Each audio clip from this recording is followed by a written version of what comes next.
Business of Property podcast. I'm Simon, and I've been investing in property for over 20 years. If you're an active landlord or planning your next property investment, this podcast is for you. Today, I am delighted to be joined by Faulkner and Ryan Moulton, who are both experienced estate agents working for EweMove and covering Dorking and Leatherhead for Graham and Guildford for Ryan. And I think it would be great if we can start off the episode with each of you just giving us a little bit of an idea of your background in property and how you ended up at EweMove. Yeah, sure. I'll go first on this one. So, hi, Simon. So, for me, I was a stereotypical accidental landlord. That's how I got into property. I was trying to sell the family home in 2002, and it wouldn't sell, so I decided to see if I could rent it out and leverage the equity and go and buy something else, which is exactly what we did. And rented out our family, what was then our family home, for a year. And after that, the tenants we had decided to leave, and so we thought, well, okay, we'll sell it now, try again, and we sold it instantly. And then decided to use some of that money to go and start investing in property. So ended up buying some places up in Newcastle. The market was going up quite rapidly at the time, and then it plateaued and has been plateaued ever since. That was 20-something years ago. But so I've still got a few properties. And then I started getting into property investing through a franchise, and that kind of evolved really. When the recession came along, 2008, we sort of stopped buying. And then the people who were involved in that franchise asked me if I'd like to get involved in EweMove, and we were just launching at the time, 2013. So I was one of the pilot franchisees that was in, and I'm still there. I just come up towards our it'll be 12th birthday, I guess, on the 1st of June. Wow, it's fantastic. That's we'll definitely have to talk about some remote investing in a bit then. That's I think it's always interesting. I assume you weren't living up north when you certainly purchased not. those. No, certainly not. It was just it was one of those conversations at the side of a rugby pitch, actually, that somebody I knew was buying up there, and thought, oh, we should look into that. And ended up buying a few. We've got two left up there, but bought a few up there at the time. Cool. How about you, Ryan? Yeah, well, I moved, I'm originally from Australia. My wife and I moved over to the UK in late 2019, early 2020. And it was just before COVID hit, so fun times. And we launched the business here in Guildford in June of 2020. So it was, a different world. They originally had a storage business in Melbourne. Wanted to get into more of the property management side of things, but thought we'd, give the UK a try. My wife's from the UK. So moved over here, found this sort of model, this franchise model, thought we'd give it a go. And now it's been, just over 5 years now. It's going well. And we're trying to really focus a lot more in the property management side of things, like Graham. Mm-hmm.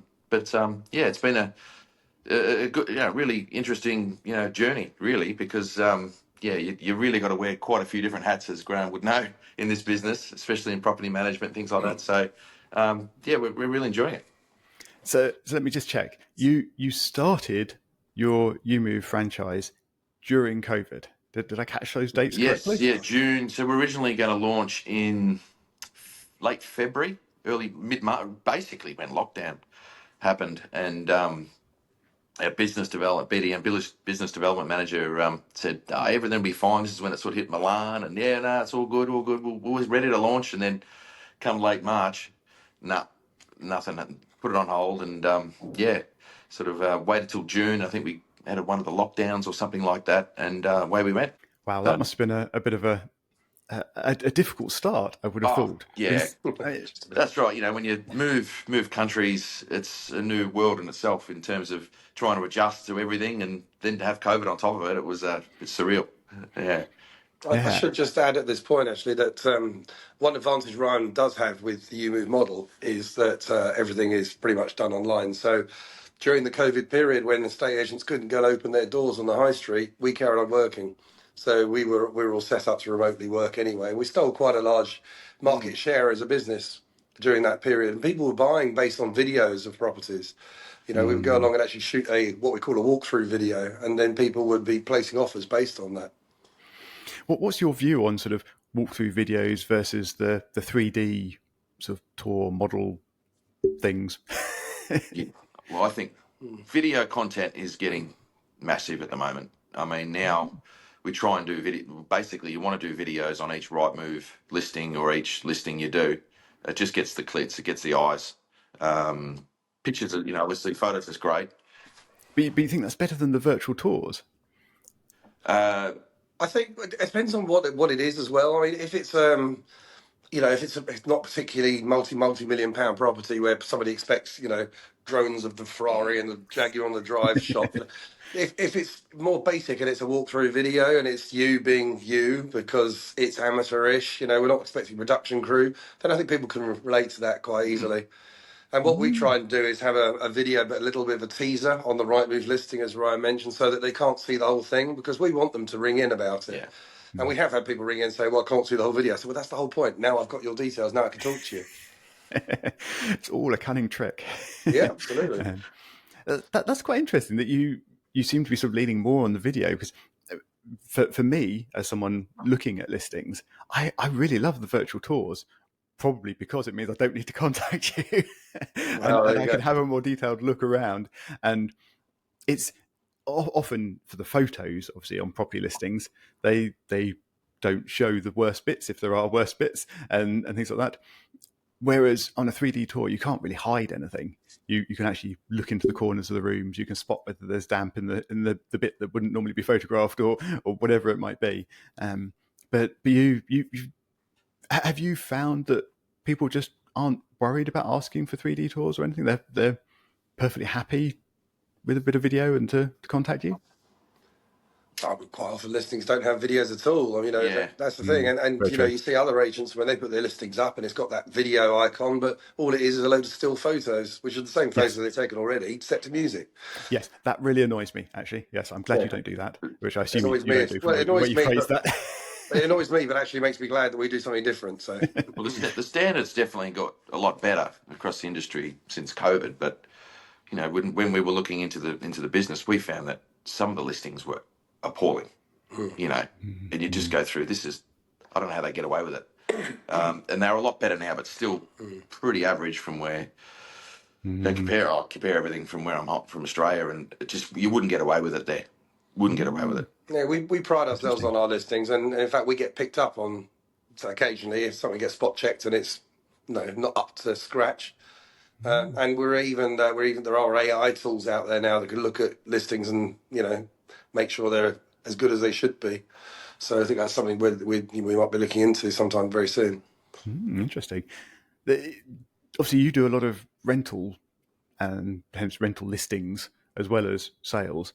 Do you take the same approach with the rental listings and including sort of floor plans and same details and videos and things, or not so much? Ever since the beginning of EweMove, we always decided to treat a rental listing exactly as we would a sales listing and give the same detail. And it still frustrates me if I look at a rental listing from another agent and there is very basic detail. I actually took over the portfolio for another business in 2021 in January, and I'm still, as those tenants are leaving, because there's still some that are still there, after 4 years, I'm then finding, really bad photos, really lack of floor plans, things like that. And there's nothing worse than a photo of a toilet from above. Like someone's held the camera up 7 foot in the air and points out at a toilet, things like that. It's just awful. So we pride ourselves on the fact that we do treat a rental and a sales listing exactly the same. Yeah, the floor plan is frustrating. You've got to have a floor plan. I mean, that's just lazy. But also, you don't know when if you've got a rental that we've done a floor plan for, and we've got all the photos for. Who knows? In a year's time, 2 years' time, that landlord might want to sell it, and we've got all that basic information there already. The same as the other way around as well. When someone's trying to sell a property and then they decide to rent it, so we use those details. Yeah. I didn't know the answer to that in advance, but I'm loving your answers. That's perfect. Yes, I see so many terrible rental listings. Oh, yeah. I don't know what it is that people think. Oh, it's just a rental property. Take half a dozen random terrible photos and that'll do. Never mind a floor plan. Never mind any details. It's So with funny ones. Yes, funny ones as well is where the landlord has taken the pictures himself or herself, and you can see in the bathroom mirror. You just got that picture of them holding the camera. or the reflection in the shower screen, things like that. It's just, Yeah, yeah. yeah, yeah, And they're sideways, or they're in portrait rather than landscape, that sort of thing. yeah, yeah, yeah. I mean, I'm all for people self-managing if they want to. Indeed, I do myself. But Mm. yeah, unless you're a professional photographer, employ a professional photographer to take your Right. photos. Right. It makes a world of difference. Yeah, yeah, very definitely. And yeah, if you don't want to work out how to do any of that, then use an agent and they will do it Well, properly. exactly. Yes. So yeah, absolutely. Okay, so um, let's go back to your remote investing. Why why why invest so far away from where you're living? Cash flow, really. There's two sides, really. There's cash flow and there's capital appreciation, and it's very hard to get the maximum on both. So the cash flow, the yields and things are so much better in the north of England and still are. Whereas a lot of the property we manage for people around here, a lot of them are accidental landlords. They're not necessarily going out and trying to buy a 3-bed house to then go and rent out. It's just, the old family home, perhaps. So the other ends of the country, it's a very different story. Yeah. So when you bought those, presumably, I hope you at least went and looked at them. But then once you've got them, okay, maybe you didn't go and look at them. That could be interesting No, as well. I knew people. I knew people that bought blind, but I did actually go to see all of them. I think some were pretty close to completion at the time I saw them, but no, I've known plenty of horror stories from around that time of people buying piles of rubble and things like that. Quite, yeah. Um, so once you had bought them, presumably they were mostly hands off. Did you employ a local agent to look after them for you, or have you Yeah, been managing them remotely as well? some of the ones I ended up buying up north was through a property sourcer at the time. I think it was a friend of mine introduced them to them, and they would put the management in place. But it was a bit of a pain, one might say, for some of them. I mean, at one point, I had 10 in Newcastle and 8 of them were empty, and you're down the other end of the country, which is not easy. So, you have to have help. There's no doubt about it. I mean, I've got electricians and plumbers up there I've never even met, and I've been using them for 20 years. And I'm relying on them. And if I know somebody needs something, and I'll ask one of those contacts, do you know somebody who knows somebody? And, you just get recommendations. Yeah, it's about getting those right contacts, isn't it? It is, The right contractors is massive. Well, that's right, and so on that note, I mean, as you say, we look after a lot of lettings, and as Ryan mentioned, the property management side of that comes out of that, and so we're doing it on behalf of other landlords in this case, and so we can relate to that, and I certainly can relate to it, and finding that right contractor, and even doing this business as long as we have, we still go through. I mean, I've been through a fair number of contractors, some sort of like, they're available and then they're not, they get too busy or they're stuck on other work and then you can't get hold of them and then they let you down and then, get introduced to another contractor and they go on from there. I mean, Ryan uses a lady who, he's almost like the project manager, isn't she? Yeah, she's like a foreman. So basically, she's got a set of plumbers, sparkies, and so you can go to her and she'll divvy the work out that way. And there's more accountability. If you're just dealing directly with through a plumber or through a sparky, there's a lot more work and a lot more things to do. She knows what she's talking about. She's in the industry, and I can concentrate more on other things. So that's saved me a lot of work. So really helpful. But even now, I mean, as I say, I'm coming towards my 12th birthday in EweMove. But even now, we've got a contractor who's just letting us down at the moment. But we've been introduced to another one, and he's just bending over backwards to help. So it's making our life so much easier that we're not getting chased by tenants saying what's going on, and then landlords get to hear about it and complain to us that we're not doing anything because we are doing things. But we're not having to spend all our time chasing contractors to get jobs done. You just want to find that golden contractor who's going to bend over backwards and help you, and long may it continue. Yeah. I think certainly in my experience that these things fluctuate over time, so you are constantly having to update. But it's quite handy perhaps having someone who acts as a middle person then, where they can do the updating, and you can just stay more consistent with them. So and because they're in the industry, they know what things cost. They know what things need to be done throughout a home, or all the maintenance issues and things. So, and obviously she does a lot of work with self-managed landlords as well. So it's it can be, as Graham said, so time-consuming, chasing contractors. half a day just goes by, doesn't it? Oh, Making yeah. a few calls. But it's the reputation part of it that gets me, because if a contractor's letting you down and the tenant's complaining, then the landlord gets to hear about it. The landlord thinks you're not doing anything. Months have gone by, and so they're saying, well, why am I paying you to manage the property if you're not managing it? But we are. That's the trouble. Yeah. We're relying upon those contractors. Yep, But, right.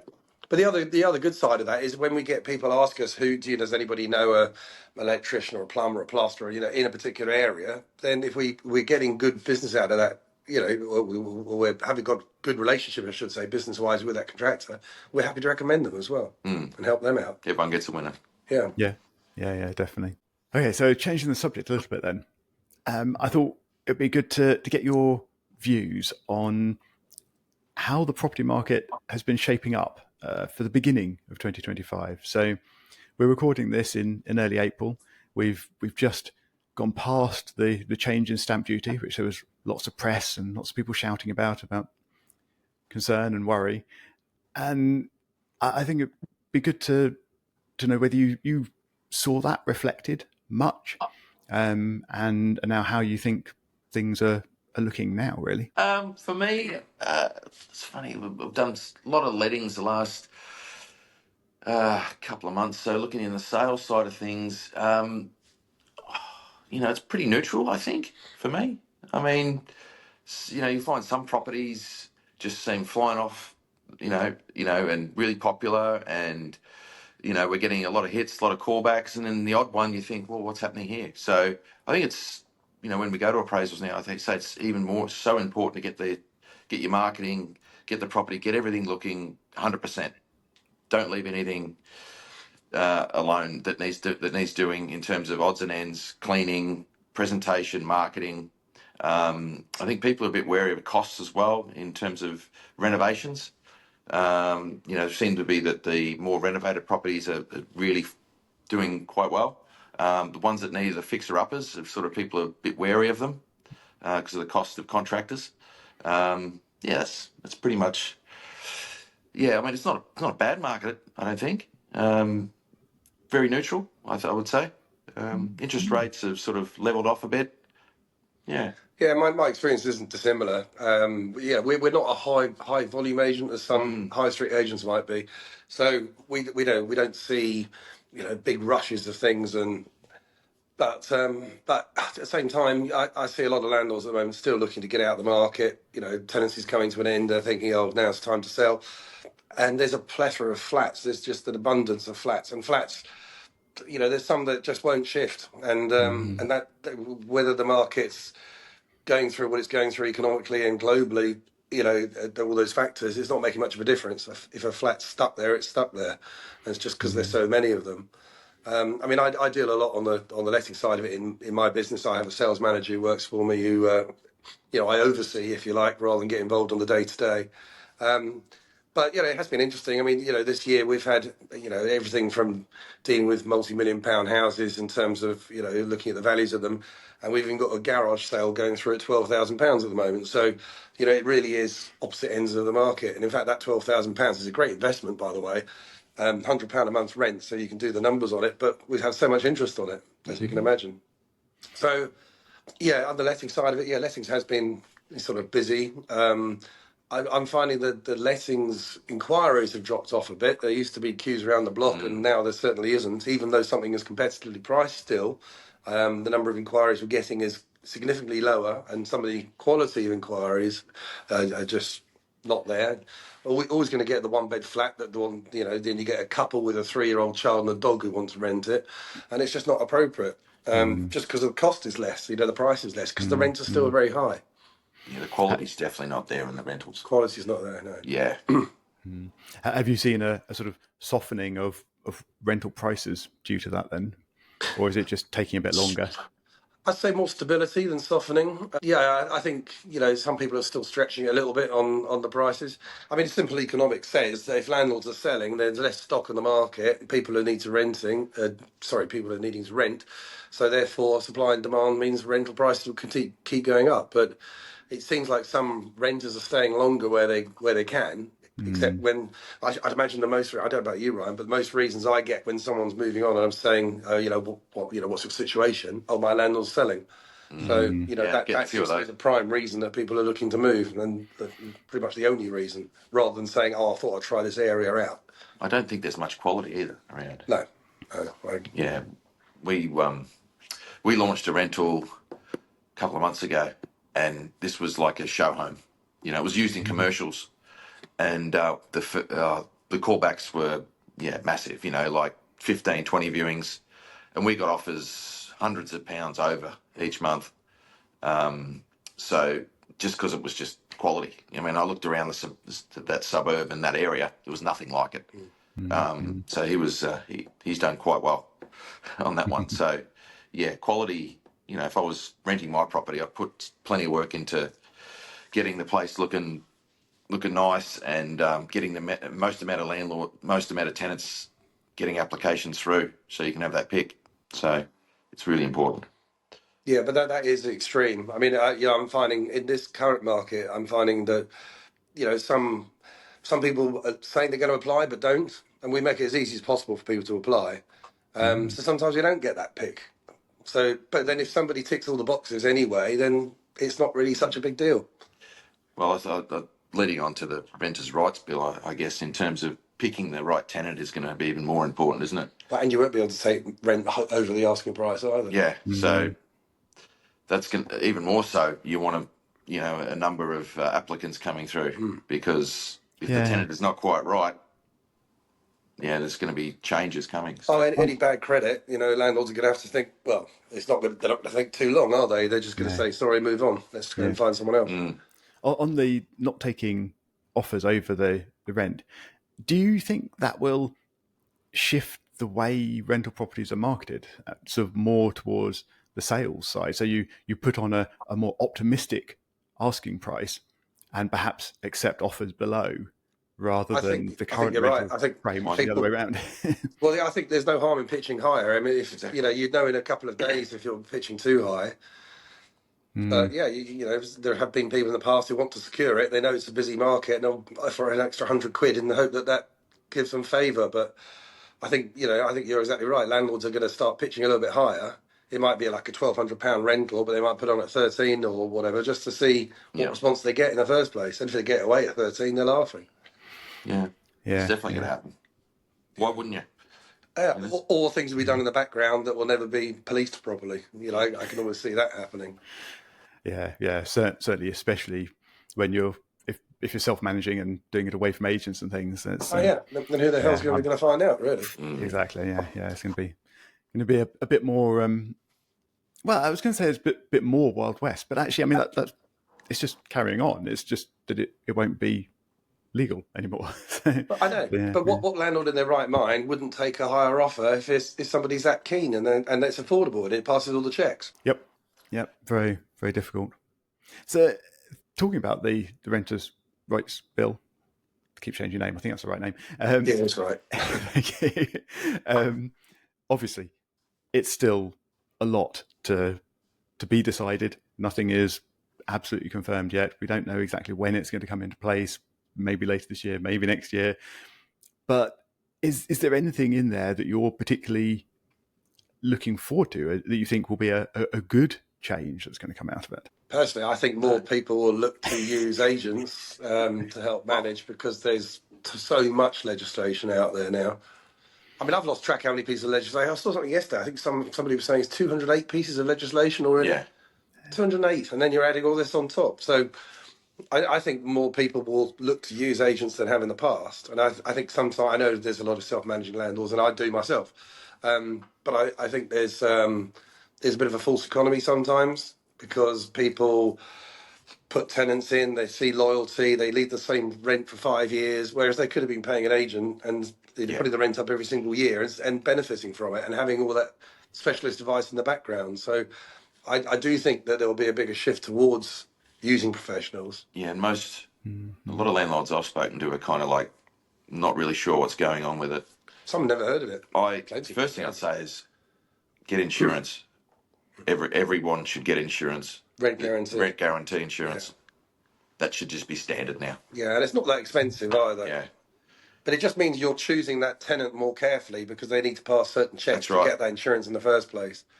There's too much. There's too much at risk. I mean, Graham could probably tell the stories. I suppose that lead into the eviction stories and how long things can take. And it can be an absolute nightmare. And there's some absolute horror stories out there for landlords that rely on that money to put food on the table. And importantly, commercially, from our point of view as agents, because we get paid typically as a percentage of the rent that's collected, then obviously it's protecting our income as well as the landlord protecting their income.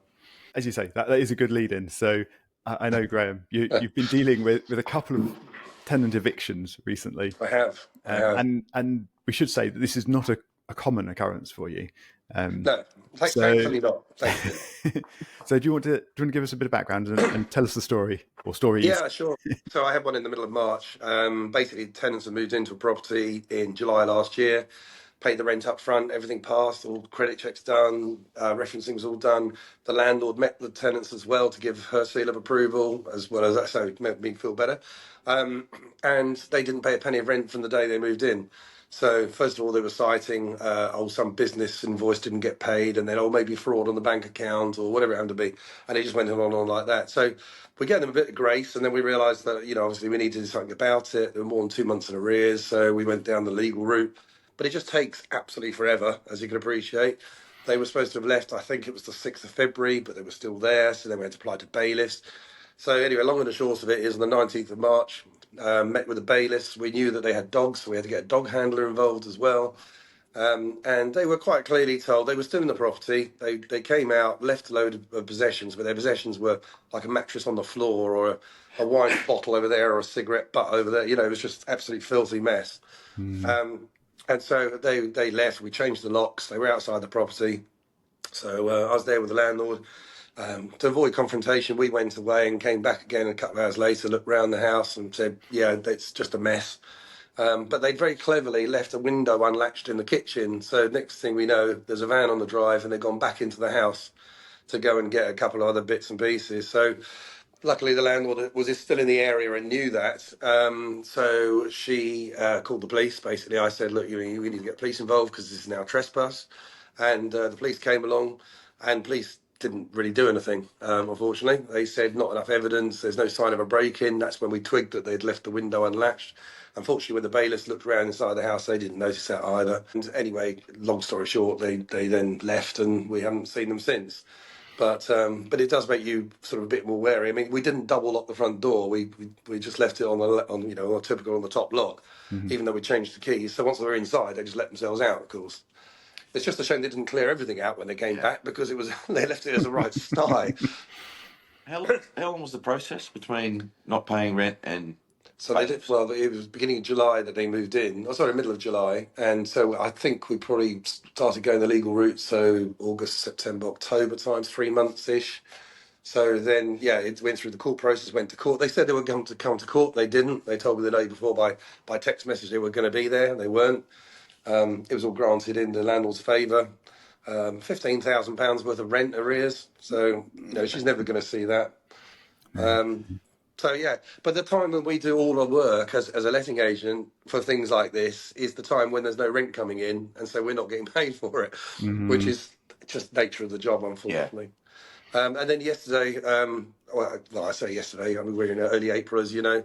I had another eviction, and that was quite bad, actually, because there was a guy who thinks he's holier than thou, and he's robbed by the government and all this sort of stuff. And he's a taxi driver, and he said, many times he's had migrants in the back of his car, and they're given a house straight away, whereas he has to fight for his and all this sort of stuff.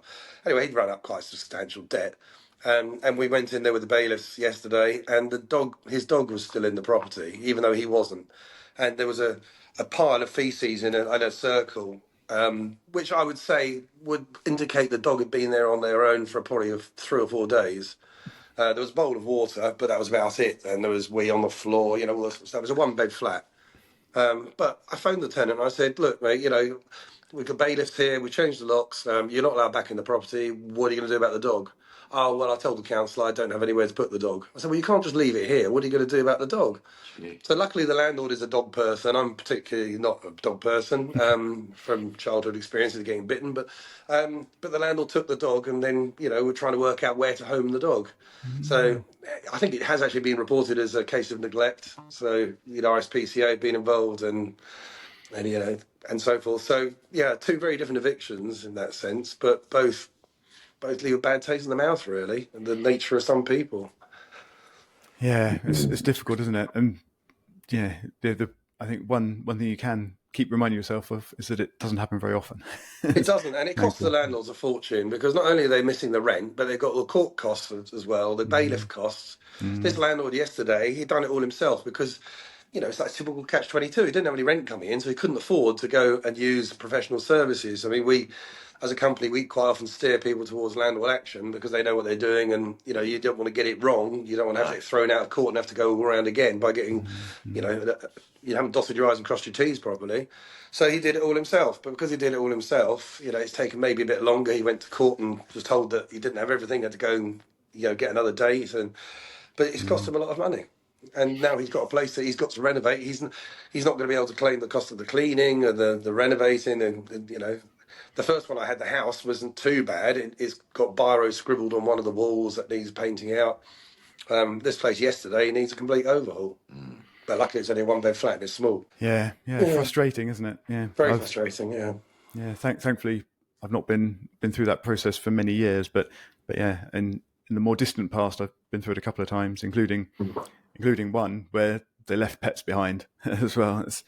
It's just how? I mean, it's just so difficult to understand, isn't it? That not only do you leave a whole heap of your possessions and furniture and things, which seem strange enough, but then to also leave pets as well. I mean, one of the bailiffs yesterday, I mean, it's interesting actually because under the Guildford County Court there are already 2 bailiffs, and that's it, which is why it takes so long to get them to go to a property. And the Ministry of Justice apparently only give them 10 minutes to do each eviction. Sure. So they've got travelling time in between. 10 minutes. I mean, yesterday's one was probably about 10 minutes, or maybe less, but the one in the middle of March, that was definitely not 10 minutes. That was a lot longer. But one of the bailiffs was saying yesterday that he's had it before where he's gone into property and there's a dog there. And so he got in touch with the tenant. The tenant says, oh, well, I'm down in Devon at the moment. So, but, you can't evict me because there's a pet in the property. And apparently some people believe that if there's a pet in the property, then it has to be reset to another date and it's not going to happen.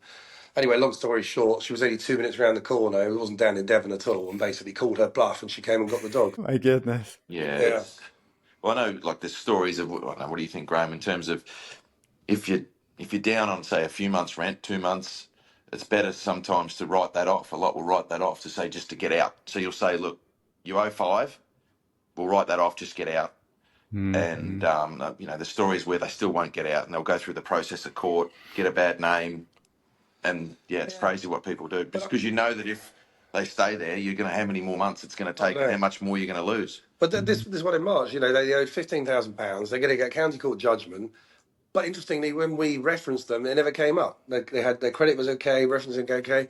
And yet my property manager who works for me, Mel, she absolutely reckons without doubt that they're serial, I don't know what you want to call them, serial blaggers, and they've done it before and they go from place to place to place. I don't know if that's true or not, but they passed everything and you have to go on gut feeling a little bit. And it was great that the landlord had met them as well. But when I saw them on the eviction, particularly her, it was I think she'd come out of a marriage and, got together with this guy. But it almost looked like a crack den in there. And she looked a very different person. She was wearing like hippie trousers and bleached long blonde hair with wavy curls in it, which is very different to the woman I rented to in July. Mm-hmm. I suppose life does change and people do change with it. So, yeah. But you do have to be there's only so far you can go. You're not living with them, so you don't know how they're really going to be.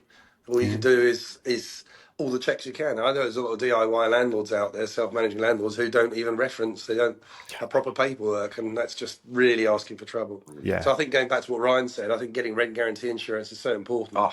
With that landlord on that house with that 15 grand, and she took it out, but took it out 2 months after they stopped paying. So she can't put that claim in, but she will on future ones, but hopefully it doesn't happen again. Well, it's 15 grand plus the damage and Yeah. everything else on top of it. Yeah, but Stress. it's the rent and the legal costs. That's right. And the stress and everything, as you say. Yeah.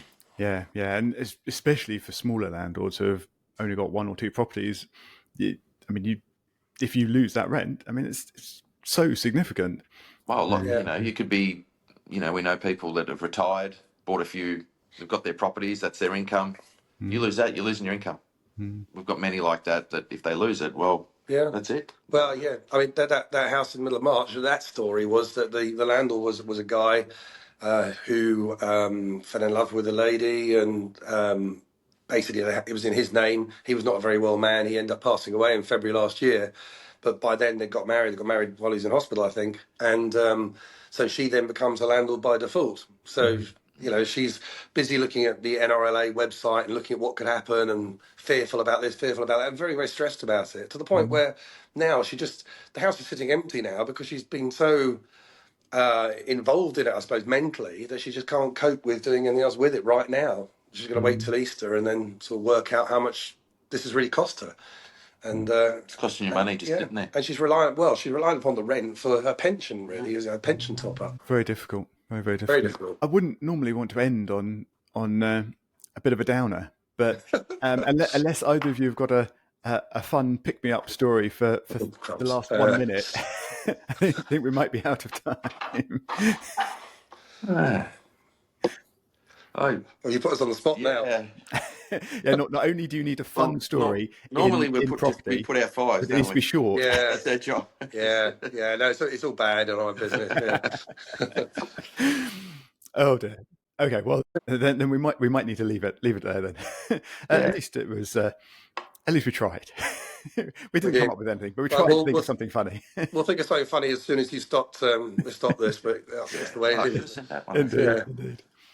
So just to remind everyone listening, Graham, you cover Dorking and Leatherhead, and I do, Ryan, you cover Guildford, and contact details for both of you will be in the show notes.